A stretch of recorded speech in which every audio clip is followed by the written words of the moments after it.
सुरुवातीला बातमी पाहूयात काल झालेल्या विजयी रॅली विषयी। भारतीय क्रिकेट संघाच्या स्वागतासाठी मरीन ड्राइव्हवर मोठी गर्दी जमली होती।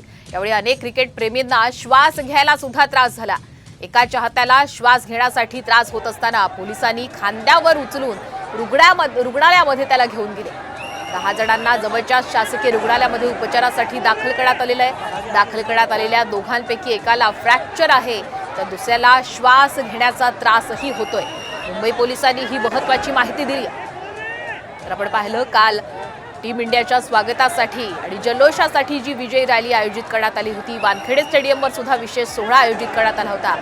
मुंबईत यावेळी लाखोंच्या संख्येने चाहते आले होते आणि या दृश्यांच्या माध्यमातून आपण पाहू शकतो की या व्यक्तीला श्वास घ्यायला त्रास होऊ लागला, त्यामुळे पोलिसांनी त्याला चक्क खांद्यावर उचलून या भर गर्दीतून जवळच्याच रुग्णालयामध्ये दाखल केलेला आहे।